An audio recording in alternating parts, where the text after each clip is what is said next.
Hi, George. Yeah. Cool. All right. Well, I'm gonna. Can you hear me? Okay. Yeah. Yeah. Smashing. Cool. I've got a brand new microphone, and I did my first interview with it the other day, and it's really good, but I can't work out how to turn up the volume or turn it off or anything like that. So I'm still trying to work it out. But as long as you can hear me, okay. Yeah, it's a little quieter than everybody else, but a lot clearer. Okay. So the All right. microphone's good. It's almost like you sort of trade the volume for the clarity, but I'll try and project a little bit anyway. So Why don't you yelling, James? yeah, I'll speak up. So you I'm really pleased I discovered your band because, well, for numerous reasons. I think that you make very catchy music that makes a lot of sense now that it's summer, but Thank you. also I think, until I discovered your band, I didn't know that peaches grew on trees. Like, I literally had never given it any kind of thought of where peaches had come from. And I think I knew that peaches didn't grow in the ground. I think that would have been a weird thing to think. But I think I probably thought that they grew on bushes.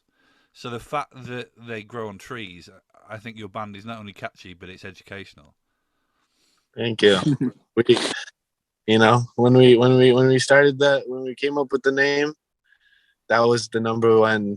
That was the number one reason for the name, is to make sure people knew that they don't grow on bushes.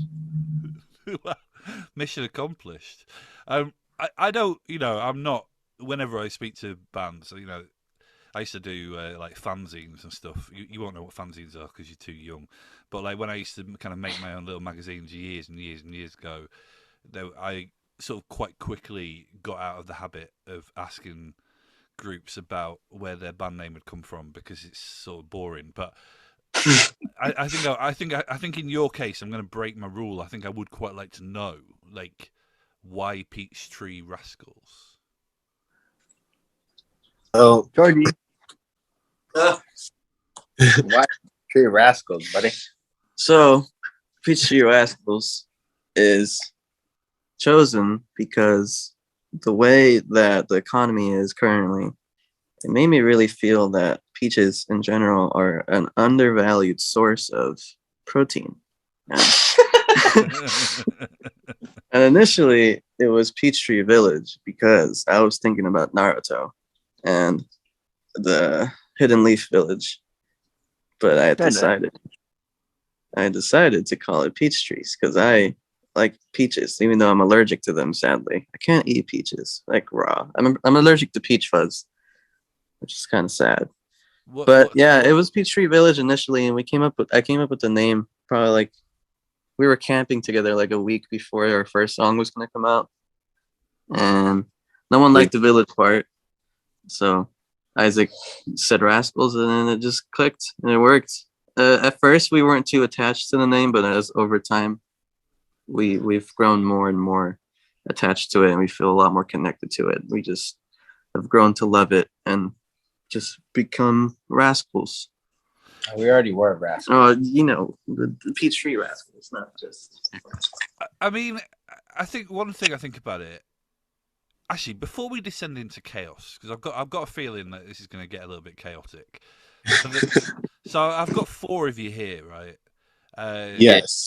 That's something I don't really do on the podcast. Like I normally am like, I want to speak to one member because otherwise it gets confusing for me and the listeners. So in this case, do you want to all introduce yourself and kind of say what you do, and then it'll be easier for people listening to be able to follow your voices?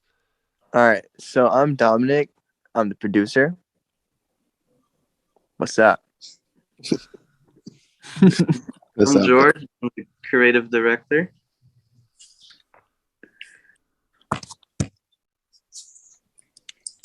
Isaac, you gonna go?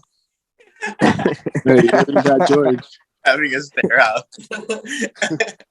I'm Isaac, and I rap, and yeah. I'm Tarek, and I sing and I write, and I try to help all the other departments whenever needed. We need an H. I can be HR. Yeah, we need to take care of this dumb guy. Well, now that we've got that out of the way, I still feel more confused than ever. But still, who's the cat? The cat. For That's the benefit, for the benefit That's of our people. boss. For the That's our benefit, mascot. That's the Tree Rascals mascot. For the benefit of people listening, I'm not saying cat in a kind of like a 1950s kind of cool person way. I actually mean the animal cat. Oh, that's a good The cat is Frankie, Lil Top. Lil Top. So Jonas the third.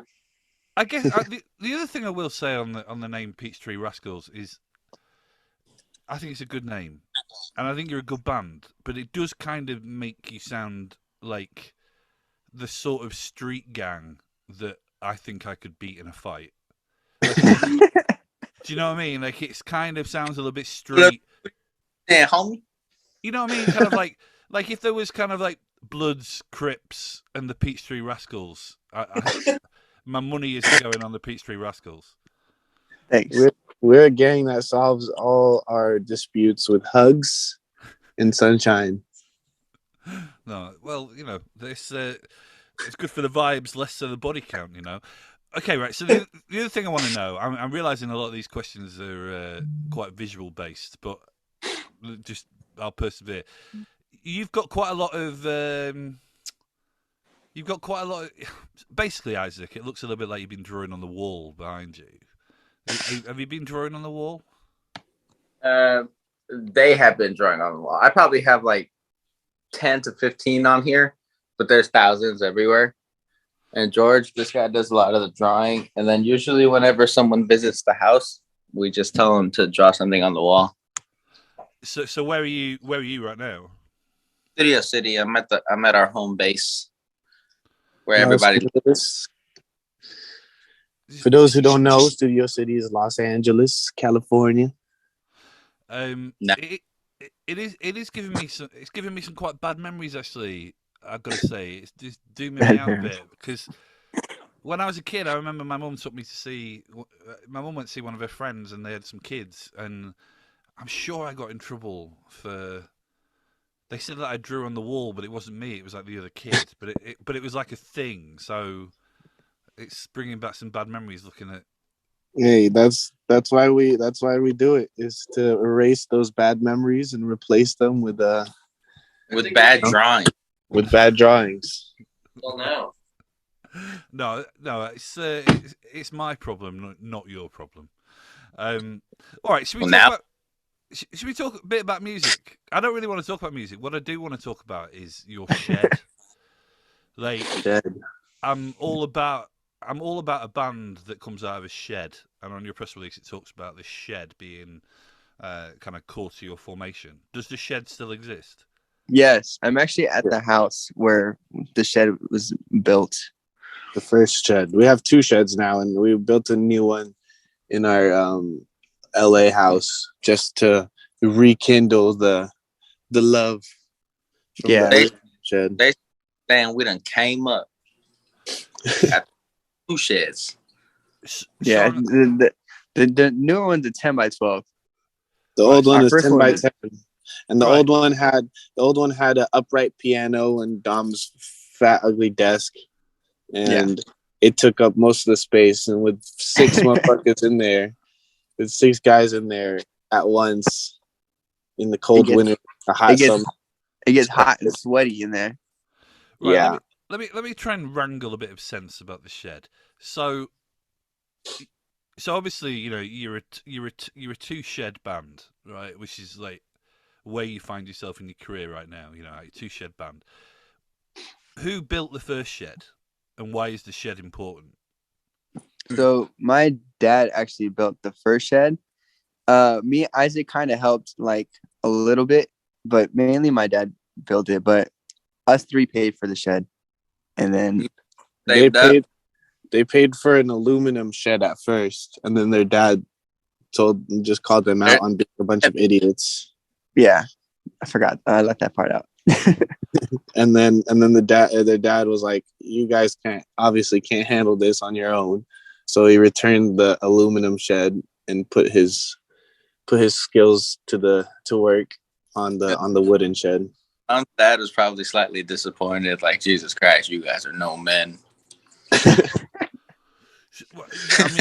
I mean, it says a lot about a man whether he has a shed even in the first place. I mean, I've got to say, I don't have a shed.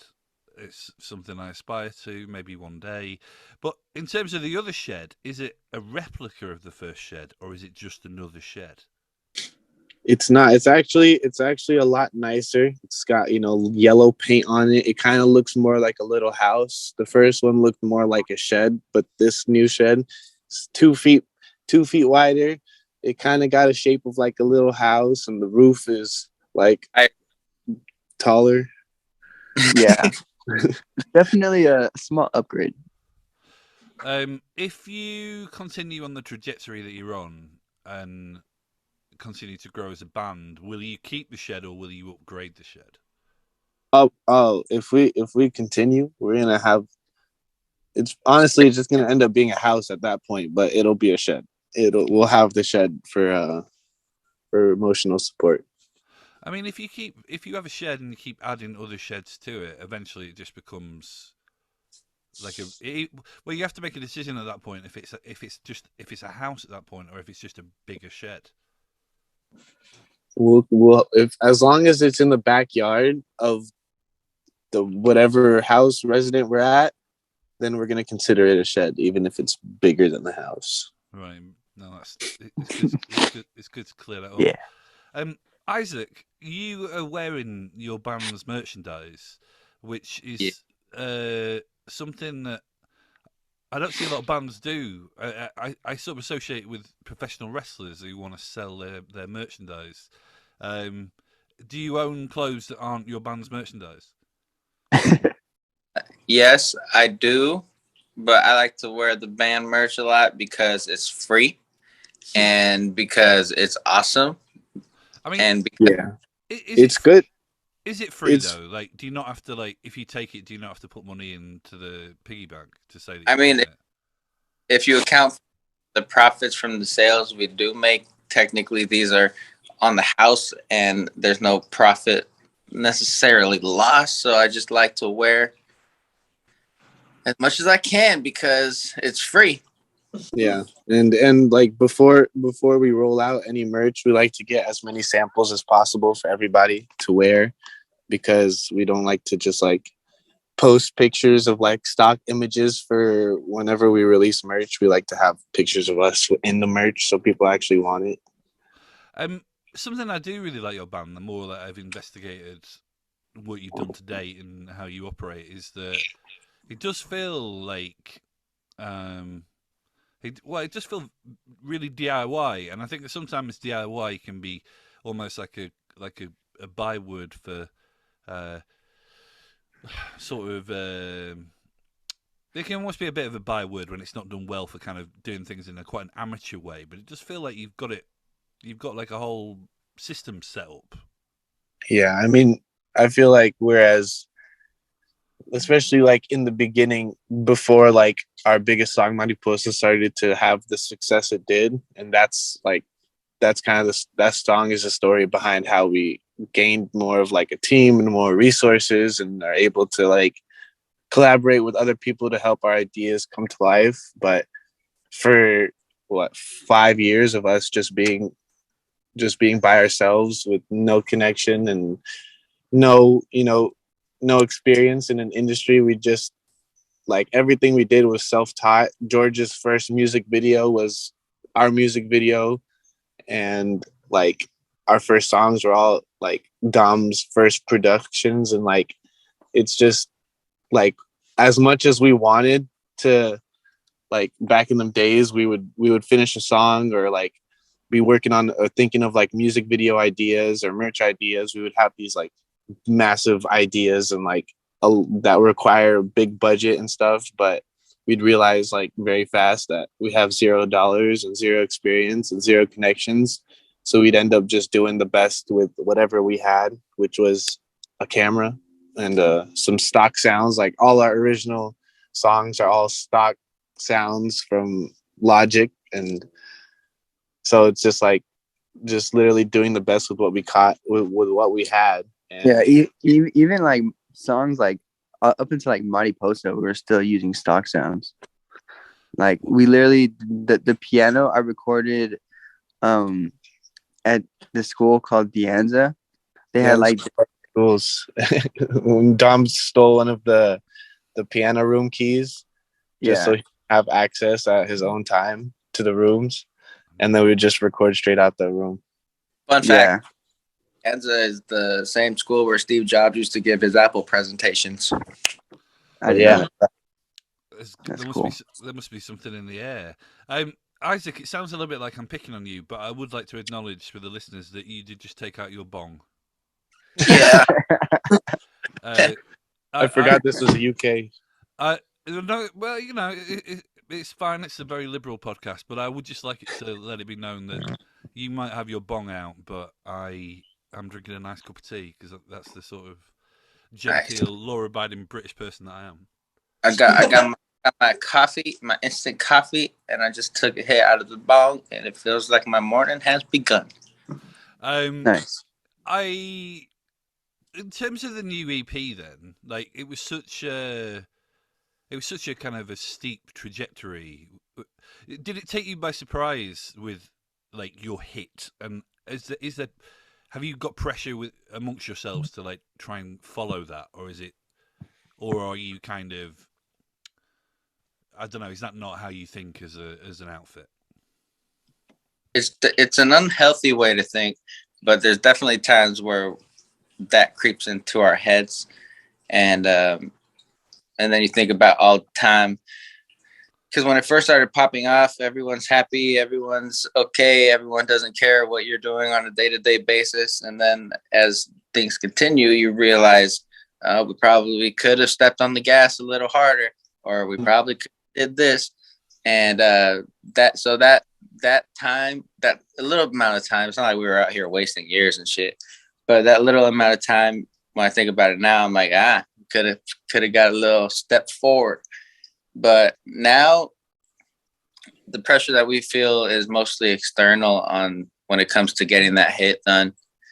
And we just know like what we're capable of, and we're capable of doing any genre that we choose to make at a high level. And that's kind of what we did with this EP. We were trying to make like what the label people and industry people like to call front facing. And we wanted to do it in our own way. So we kind of like describe it as Rascal Pop. And it's basically our attempt at making the biggest songs possible while maintaining artistic credibility amongst ourselves, because the second we're not comfortable with something, then that's just bad for everybody involved. Has it changed? I mean, there's more, because you did things in a very DIY way. There's more, because you did things in a very DIY way. There's obviously more people involved now. As kind of like the project's got bigger. How has that changed like the vibe, or like the amount of pressure that maybe you feel under? Honestly, like in terms of the label relationship, there hasn't been too much pressure. It's just mostly like our management really like wanting the best for us, and it sometimes it comes off as kind of manic. And that's where the pressure came from, to kind of like on a creative front. I don't know if I'm being too transparent, but I think the label would, even if the label wanted to put pressure on us for that, they would do it through our management. So, I mean, it may be a trickle down effect, but we're chilling. Yeah. I mean, what's like the best now? Yeah. I mean, the best thing about like living and like being friends for so long is like, whenever we feel that pressure, we're all kind of going through it together. So we're able to like work through it and like, you know, understand like at the end of the day, it's always going to be just us, and everything else is kind of on the outside. and take us back to when it was just us in the shed and that kind of mentality. And but that shit does change, and like the pressure and like just like the thought of it is different when it goes from just a group of friends to like more of a business.